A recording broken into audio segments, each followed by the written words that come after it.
Hello friend, आपके अपने YouTube channel Abhay Singh fearless world में स्वागत है।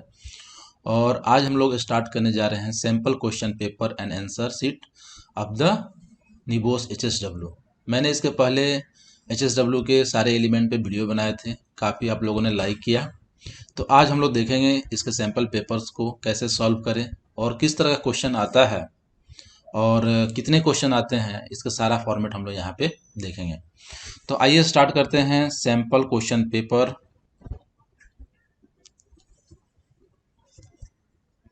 Sample question paper and answer sheet, ये एग्जामिनेशन आंसर क्वेश्चन पेपर है। इस पर इस तरह का फॉर्मेट रहता है, HSW1 work place safety foundation, और इसका मतलब ये होता है निबोस award in health and safety at work, इसको इसीलिए HSW बोलते हैं, HSW। तो ये HSW के लिए ये क्वेश्चन है। उसके बाद इसमें आप यहाँ पे नंबर एंड नेम मेंशन करना है यहाँ पे। उसके बाद वेन्यू मेंशन रहे, ऑलरेडी क्वेश्चन में मेंशन रहता है, date time and student number. जब आप रजिस्ट्रेशन कराएंगे तो ये सारा चीज़ मेंशन वहाँ पे रहेगा। उसके बाद before starting the examination you should check that your student number on both the question paper and the examination answer sheet are correct. If they are not correct then please inform to invigilator। तो इस तरह का ये है। और ये जब आप क्वेश्चन करने जाएंगे, the question paper consist of 40 question, इसमें टोटल 40 क्वेश्चंस रहेंगे। अटेम्प्ट ऑल, आपको बिना ऑप्शन के ऑल अटेम्प्ट करना है। Answer the question on the answer sheet provided, last में आंसर शीट प्रोवाइडेड है जिसमें कि आपको कलर करना है। There is only one correct answer per question, only एक क्वेश्चन में एक ही आंसर सही है, दो सही नहीं है। तो 4 ऑप्शंस रहेंगे, उसमें एक को आपको कलर करना है। जैसे आप देखें यहाँ बी को कलर कर दिया गया है, यहाँ पे डी को कलर कर दिया गया है। इस तरह से आपको आंसर शीट में कलर करना है। और do not mark your answer with tick और क्रॉस, आपको क्वेश्चन पेपर पे इसको मार्क नहीं करना है। उसके बाद इरेज एनी मिस्टेक थ्रूली, मिस्टेक हो तो कुछ आप इरेज कर सकते हैं पेंसिल वगैरह से जब किए हैं तो। और right only in the box provided, जो बॉक्स प्रोवाइडेड है उसी में आपको केवल कलर करना है। Do not put any other marks on the answer sheet. तो ये हुआ फर्स्ट पेज जिसमें कि आपको इंस्ट्रक्शन दिया गया है। अब नेक्स्ट जो है आपका क्वेश्चन स्टार्ट होता है। This is examination answer sheet, यानी कि आप देख पा रहे हैं इसमें भी नेम, नंबर, डेट, टाइम सब रहेगा। Use the HB pencil, HB मतलब हार्ड वन ब्लैक, यानी कि HB पेंसिल आप दुकानों में आएंगे तो मिल जाता है। तो इसमें आपको फर्स्ट क्वेश्चन को कलर करना है। मान लेते हैं फर्स्ट क्वेश्चन में कौन सही था, तो मान लेते हैं कि डी सही था, तो डी को कलर करना है।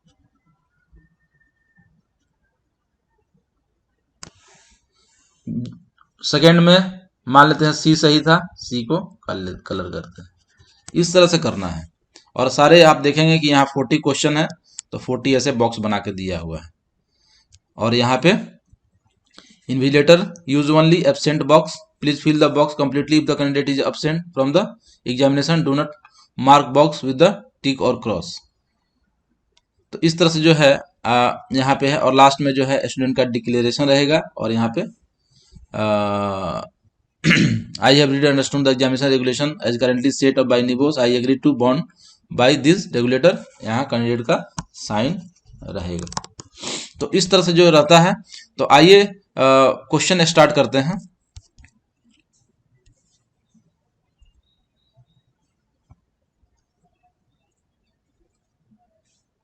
अभी क्वेश्चन स्टार्ट हो गया, जैसा कि आप देख पा रहे हैं।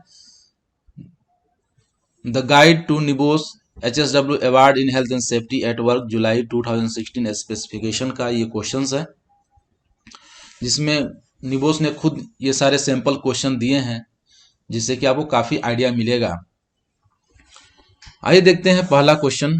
First question, question number 1। Near miss are a form of accident that could result in. जैसा कि हम जानते हैं नियर मिस क्या होता है। तो नियर मिस जो है जिसमें कोई इंजुरी नहीं होती, कोई लॉस नहीं होता। तो यहाँ 4 ऑप्शन दिए गए हैं, आइए एक एक ऑप्शन को समझते हैं। इसमें लॉस हुआ बट नॉट इंजुरी, तो लॉस तो नहीं होता है, इसलिए ये ऑप्शन गलत है। इंजुरी और लॉस टू द इक्विपमेंट, इसमें केवल इक्विपमेंट की बात हो रही है, जबकि सारे मैन मटेरियल भी हम कंसिडर करते हैं दोनों, तो ये भी पॉइंट गलत है। Injury but not loss to worker, यानी कि इसमें इंजुरी हुआ बट वर्कर को लॉस नहीं हुआ, नहीं, इंजुरी हुआ तब भी ये नियर मिस नहीं हुआ। ये फोर्थ ऑप्शन हमको सही लग रहा है, नो इंजुरी नो लॉस, तो ये सही है। अब आपको उसमें जो बॉक्स होगा उस पर लिखा होगा ABCD, आप उसको डी वाले को कलर कर देंगे, पेंसिल से आप उसको कलर कर देंगे, अच्छे से कलर कर दीजिए, ये A, ये B, ये C और ये D। तो इस तरह से जो है रिप्लाई देना होता है। आइए सारे क्वेश्चंस को देख लेते हैं। Which is direct cost to the company as a result of major accident.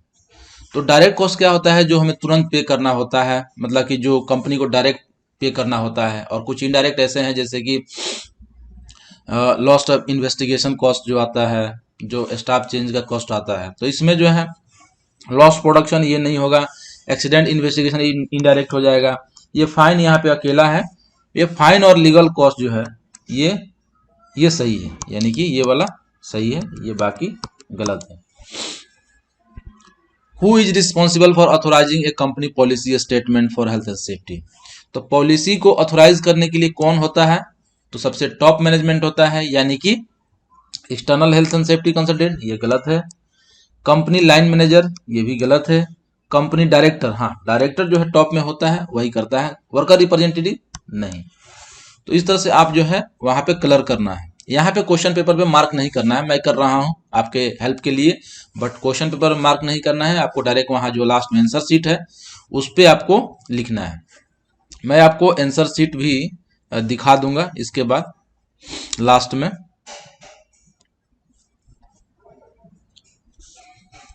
मैं आंसर शीट आपको दिखा ही देता हूँ।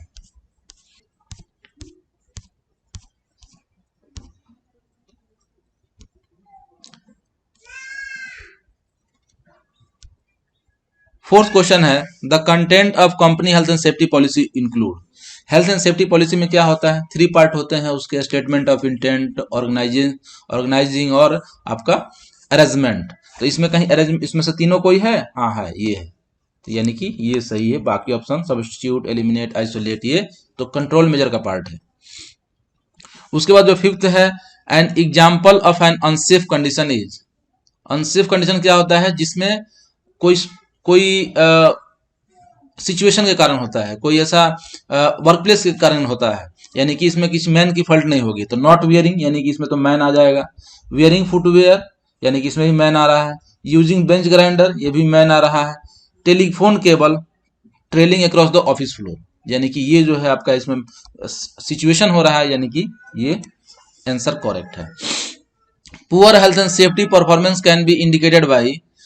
हेल्थ एंड सेफ्टी परफॉर्मेंस जो है कैसे इंडिकेट करते हैं, तो परफॉर्मेंस अच्छा हो, यानी कि हाई एक्सीडेंट नहीं होगा, एब्सेंट ज़्यादा नहीं होगा, तो ये गलत है। हाई एब्सेंटिज्म, लो एक्सीडेंट रेट नहीं होगा।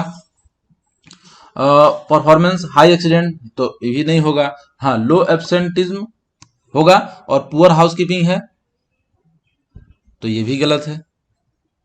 यानी कि poor health and safety performance, यहाँ पे poor health and safety performance है, यानी कि लो एब्सेंटिज्म, और पुअर हाउसकीपिंग ये भी गलत है। हाई एक्सीडेंट रेट और गुड हाउसकीपिंग ये भी गलत है, क्योंकि ये तो अलग कह रहा है। High absenteeism and low accident rate ये भी गलत है। High accident and high absenteeism ये जाके सही है, तो ये जो है आपका आंसर सही हुआ। विच is the definition of hazard. तो हजार्ड को कैसे डिफाइन करेंगे, तो हजार्ड को डिफाइन हम कर सकते हैं, हम जानते हैं कि something which is potential to cause harm, यानी कि anything with the potential for harm, ये जो है आंसर सही है, हम तो डिफिनेशन पढ़े हैं। Which one of the following is not common work place hazard. कौन सा कॉमन वर्क प्लेस हजार्ड नहीं होता है। मूविंग व्हीकल तो लगभग सारे वर्क प्लेस पे होते हैं, हेवी लोड तो हर जगह होता है, इलेक्ट्रिसिटी तो हर जगह होता है। ये डैमेज टू हियरिंग जो है हर जगह नहीं होता है, क्योंकि तो ये जो है एक कॉमन नहीं है। 9th क्वेश्चन जो है the first 2 step in 5 step risk assessment process. जैसा कि आपने रिस्क असेसमेंट प्रोसेस पढ़ाया गया था कि सबसे पहले होता है आइडेंटिफाई हजार्ड एंड सेकेंड में होता है पर्सन एट रिस्क। तो फर्स्ट 2 स्टेप ये दोनों इससे रहना चाहिए कि आइडेंटिफाई हजार्ड हो गया एंड पर्सन एट रिस्क। तो ये जो है पॉइंट सही है। बाकी आप सबको देख सकते हैं और पता कर सकते हैं कि कौन, अगर आपको नहीं मालूम है तो एक बार सबको पढ़िए और समझिए और फिर जाके कंक्लूजन करिए। विच of the following is the example of health surveillance. Health surveillance में होता क्या है कि हम अपने वर्क प्लेस पे मॉनिटरिंग करते हैं कि कोई वर्कर किसी अगर हाई नॉइस एरिया चाहे हाई रिस्क एरिया में काम कर रहा है तो उसके बॉडी पे क्या इफेक्ट होता है, इफेक्ट को चेक करने के लिए हेल्थ सर्विलेंस करते हैं। तो कहीं देखते हैं ऐसा कुछ ऑप्शन है क्या? तो monitoring absence level from the common infection such as cold, absence level इसमें नहीं चेक करते हैं। Measuring level of airborne contamination the work place, ये तो पहले जब चेक करते हैं तो पहले ही होता है। इसमें इस सर्विलेंस में क्या होता है, किसी वर्कर को चेक करते हैं, यानी कि measuring hearing ability in the worker expose to loud noise, ये जाके सही है।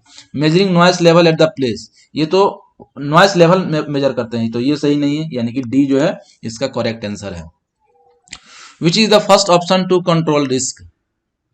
रिस्क जो हम कंट्रोल करते हैं उसके 5 स्टेप होते हैं, elimination, substitute, administrative control, engineering control, administrative control और पीपीई, ये 5 ऑप्शन होते हैं सब। तो फर्स्ट ऑप्शन क्या होता है, एलिमिनेशन। तो इसमें है क्या, हाँ एलिमिनेशन है। बाकी को भी आप चेक कर सकते हैं, मैंने डायरेक्टली आंसर दे दिया। Safety sign that indicate a warning are, warning के कौन सा सेफ्टी साइन देता है? तो वार्निंग के लिए हम लोग जानते हैं कि ब्लैक होता है और उसमें येलो का स्ट्रिप रहता है, ब्लैक येलो का स्ट्रिप रहता है, आपने देखा होगा कई जगहों पे। या कोई भी ऐसा ट्रायंगल है, इसमें ये ब्लैक रहेगा और अंदर में येलो रहेगा और इसमें एक पिक्टोग्राम ऐसे बना रहेगा, माने कुछ भी, तो इस तरह का साइन होता है, यानी कि ब्लैक येलो का कॉम्बिनेशन होता है। तो कहीं ब्लैक येलो क्या है क्या, तो ब्लैक है और येलो है, इसमें ब्लू है और व्हाइट है, ये ठीक नहीं है। ये रेड है, ये व्हाइट है, ठीक नहीं है। ये क्या है, ग्रीन है और व्हाइट है, ये ठीक नहीं है, यानी कि ये सही है। अब which item of the work equipment can be classed as hand tool. Hand tool किसे बोलते हैं, जिसको हाथों से अपने यूज करते हैं डेली। तो आइए देखते हैं इसमें कौन हैंड टूल है। जो लेडर है वो तो जो एक्सेस इग्रेस इक्विपमेंट है, एक्सेस इक्विपमेंट इसको बोलते हैं, ये हैंड टूल नहीं है। इलेक्ट्रीशियन स्क्रू ड्राइवर, हाँ ये हाथ से यूज करते हैं, ये हो सकता है। आइए दूसरे को भी चेक करते हैं। Main electrical drill, mains electrical drill, ये तो हाथ से यूज नहीं करते हैं। बेंच टॉप ग्राइंडर जो है, ये तो बेंच के ऊपर, ये तो मशीन है एक तरह का, यानी कि ये जो है सही है। बाकी आप बुक पढ़ें और वहां से यहाँ से पता कर सकते हैं, मैंने अपने नॉलेज बेस पे इसको बता रहा हूँ। The shape and colour of A start control on machinery should be, start का बटन कैसा होना चाहिए, शेप और कलर कैसा होता है। तो स्टार्ट जो है जनरली ग्रीन रखा जाता है और बंद करने के लिए रेड रखा जाता है। तो आइए देखते हैं, तो ये ग्रीन है तो ये तो होगा नहीं, ये ग्रीन है तो ये होगा नहीं, हाँ अब रेड आ गया, सॉरी ग्रीन ही तो होगा। तो डोम शेप का ग्रीन ऐसे बता रहा है, ऐसे तो ग्रीन ऐसे नहीं होता है। ये बटन है, बटन जो है ये ऐसे रहता है, इसमें ऐसे अंदर बने रहते हैं, ऐसे स्टार्ट करने के लिए दबाने से ओपन होता है, यानी कि ये वाला जो है फर्स्ट आंसर करेक्ट है। अब 15th क्वेश्चन जो है, mechanical hazard associated with moving part of machinery is. Mechanical hazard क्या होता है? तो मैकेनिकल हजार्ड जैसे हम जानते हैं, मैकेनिकल में क्या होता है, मूविंग पार्ट होते हैं और इंटेंजनमेंट होने का ज्यादा खतरा रहता है, उलझने का। तो ये जो है सही है।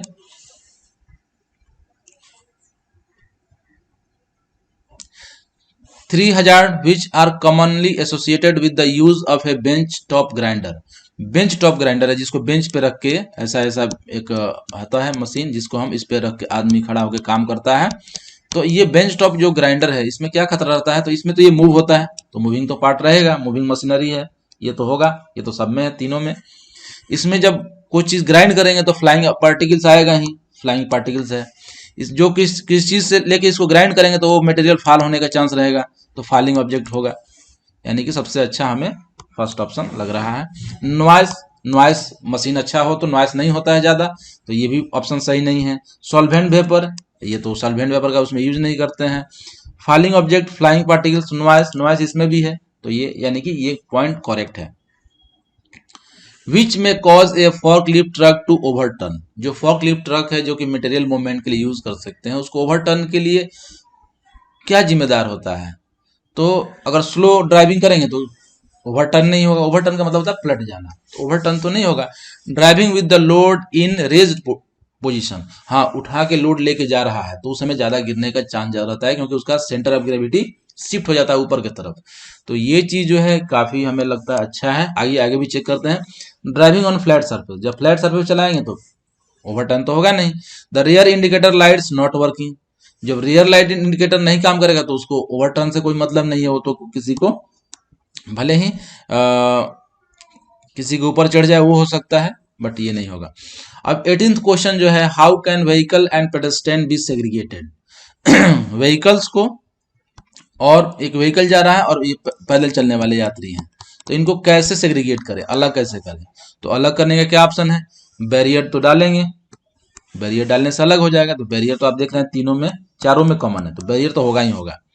अब डेजिग्नेटेड पार्किंग प्लेस, अलग पार्किंग प्लेस बना दें तो इसमें भी हो सकता है, बट उसका आगे देखते हैं। डेजिग्नेटेड क्रॉसिंग पॉइंट, हाँ क्रॉसिंग पॉइंट अगर दे दें यहाँ पे एक डेजिग्नेटेड, यहाँ पे मतलब गाड़ी आएगी, लेकिन ये गाड़ी मतलब कि यहीं से क्रॉस करेगा आदमी, तो गाड़ी और आदमी का कोलिजन नहीं होगा। तो हमें लगता है कि ये वाला पॉइंट ज़्यादा सही है। और designated loading space, loading space से कोई ज़्यादा मतलब नहीं है।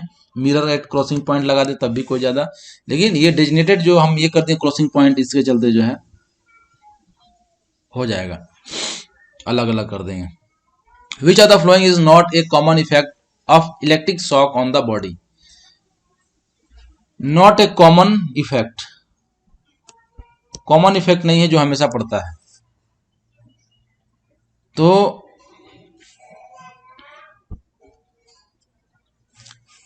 रेस्ट्रिक्टिंग टू ब्रीथिंग, ये तो होता है जब भी कोई इलेक्ट्रिक शॉक लगता है तो सांस लेने में परेशानी हो जाती है, क्योंकि हार्ट का जो है ना वो मसल सिकुड़ जाता है, उसका रिदम जो है चेंज हो जाता है।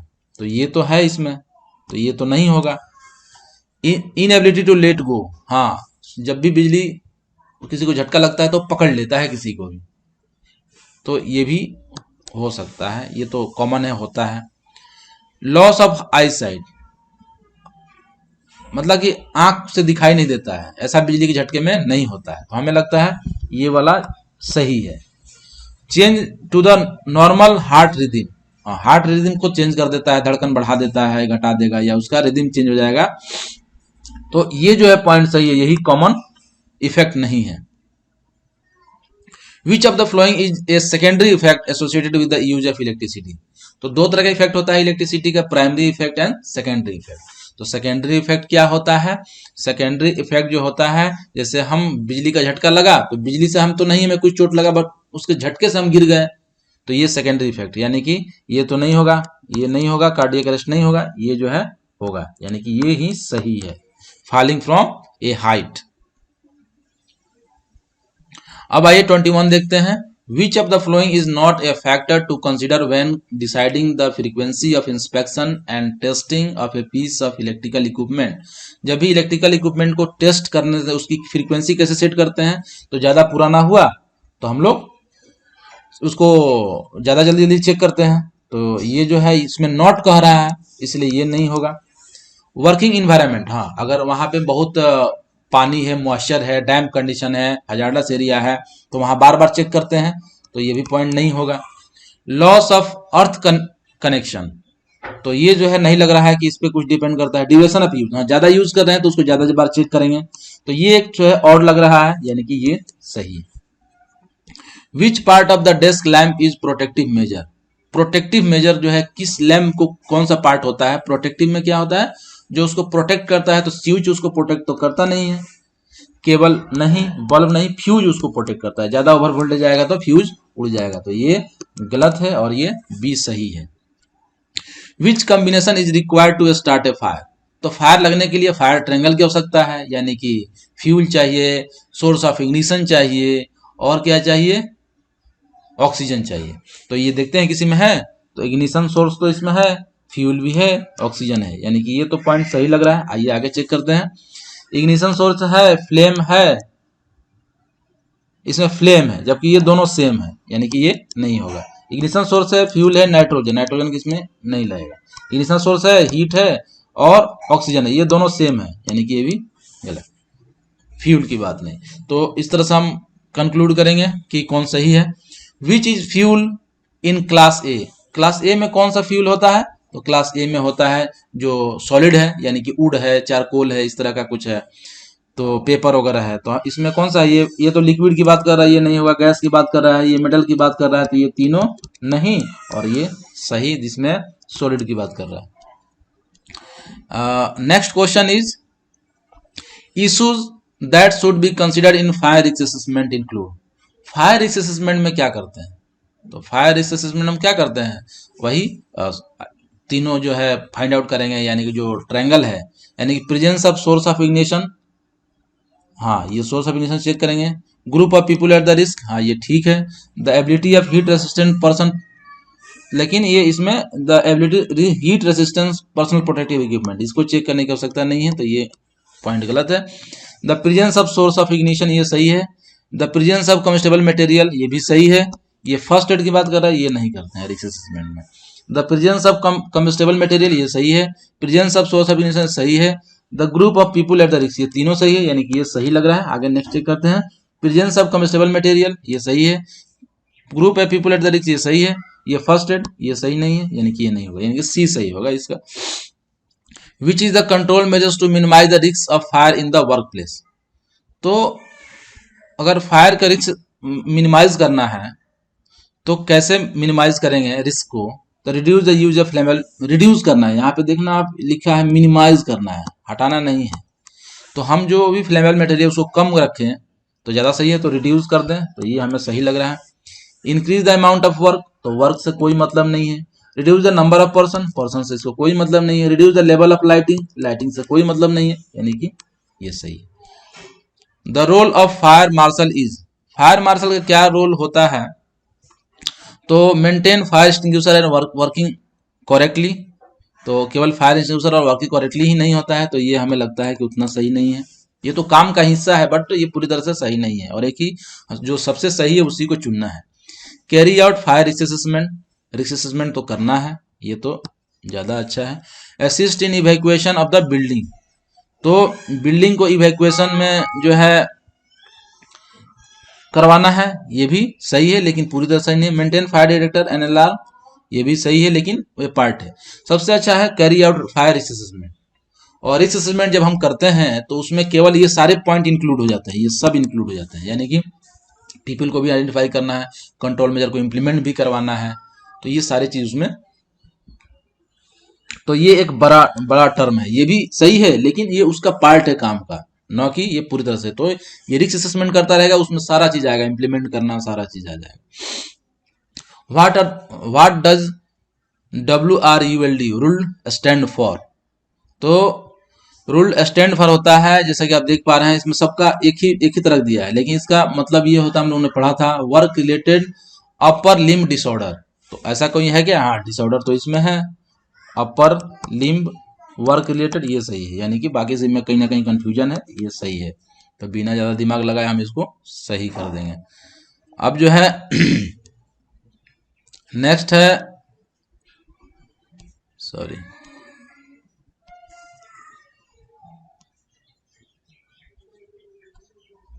28 तक कर लिया था हमने, अब 29, विच इज नॉट ए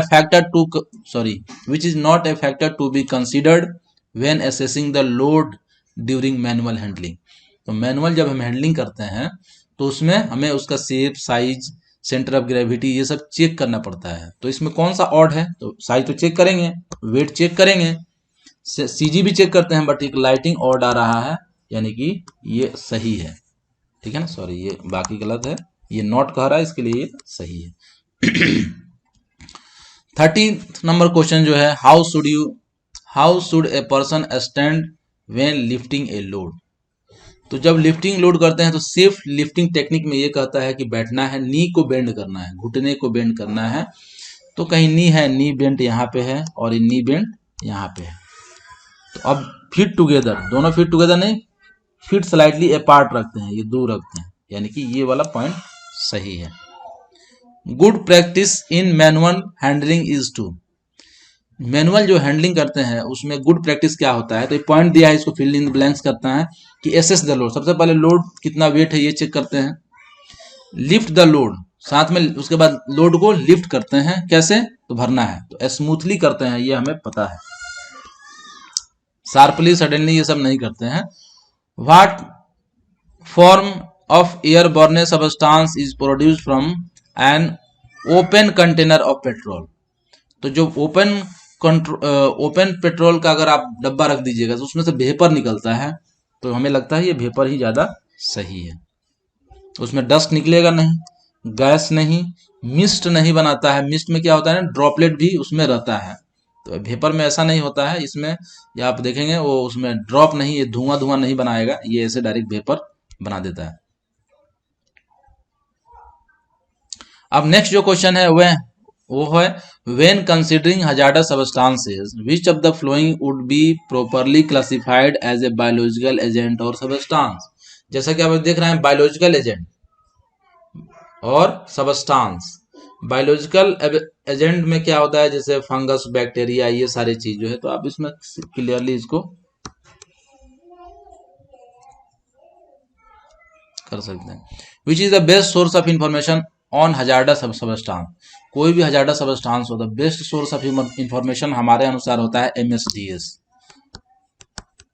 ये वहीं से हम उसके बारे में जानते हैं। तो आइए देखते हैं, लेजिस्लेशन में नहीं मेंशन रहता है, इंटरनेट सर्च इंजन मिल सकता है, केमिकल टेक्स्ट बुक में भी कोई किसी केमिकल के बारे में प्रॉपरली तो नहीं लिखा रहता है, या लिखा भी हो सकता है, लेकिन बेस्ट जो होता है वो है सेफ्टी डेटा शीट, उस केमिकल के बारे में पार्टिकुलरली इंफॉर्मेशन मिलेगा और बेस्ट सोर्स है।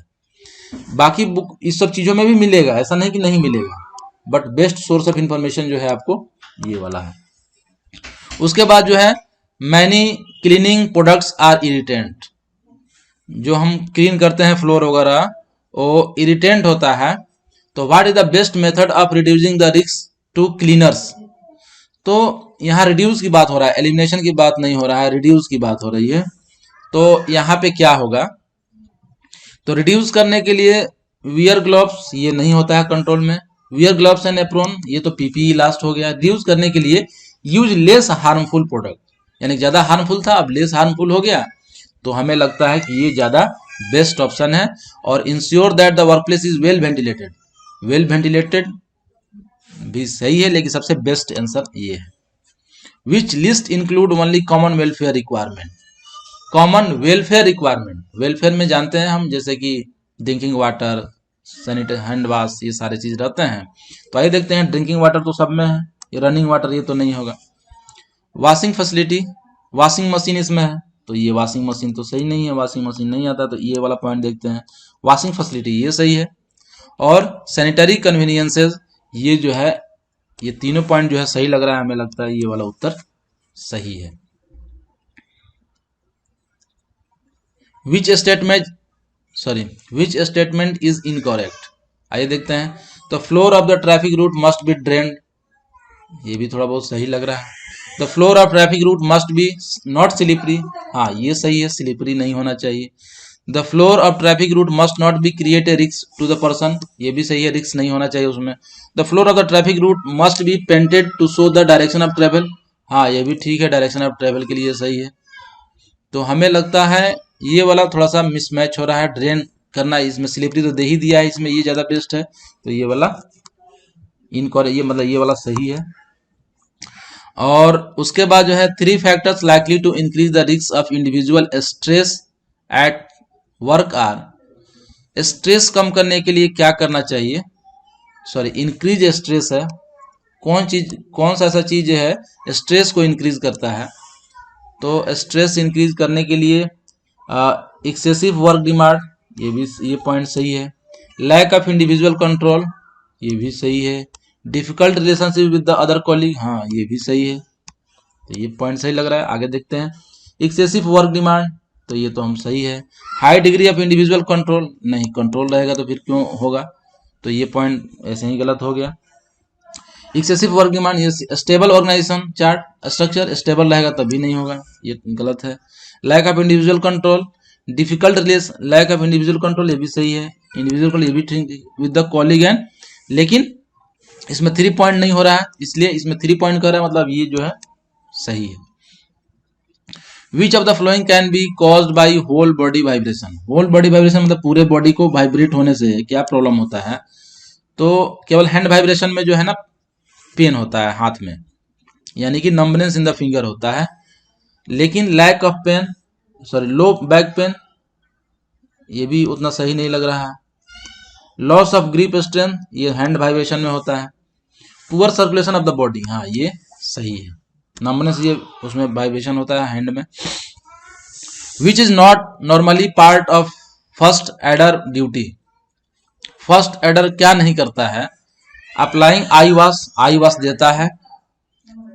कीपिंग विक्टिम काम, हाँ ये करता है।